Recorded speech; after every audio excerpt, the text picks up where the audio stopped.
All right. Thanks for spending the afternoon with us. It's been a great and exciting full week full of all things climate. My name is Mike Abito, and I'm an assistant professor at the Business Economics and Public Policy Department. So today I'll talk a little bit about my research and using market-based solutions to address climate change. All right, let's start by going through a simple example. So consider two power plants. On the left side over here, you have a coal plant, while on the right side over here, you have a natural gas plant. These plants produce electricity by burning fossil fuels, and as a consequence, they all also produce various harmful emissions, including carbon.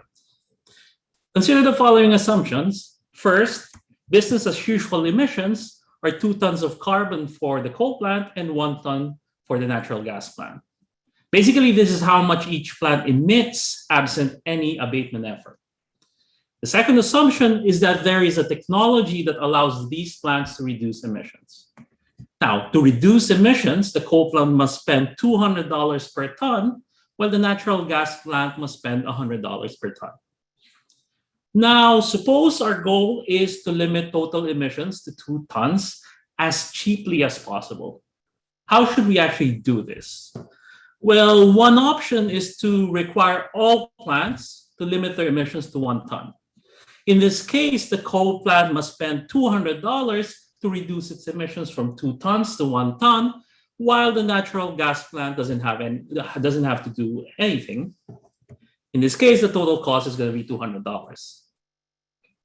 Although it might be obvious that requiring plants to emit at most 1 ton is not probably the most cost-effective way to meet our goal, this is essentially how traditional environmental regulations work. Because of various constraints, regulatory agencies typically impose one-size-fits-all kinds of regulations.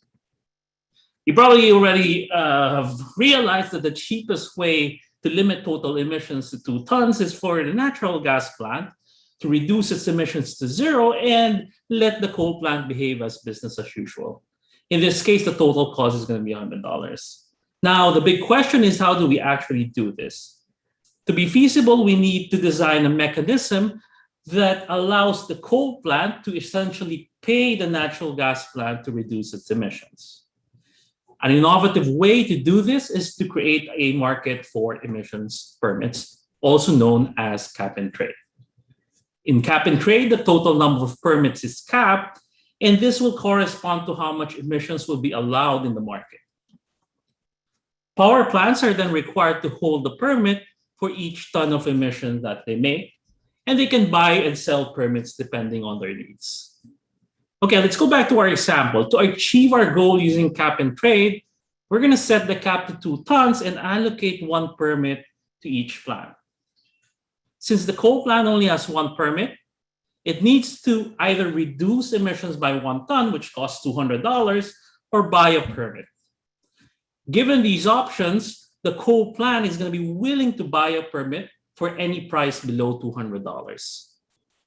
Now, turning to the natural gas plant, we see that it can either use its existing permit or sell it to the coal plant. Since selling the permit will require the natural gas plant to reduce emissions, it would be willing to do that for any price above $100.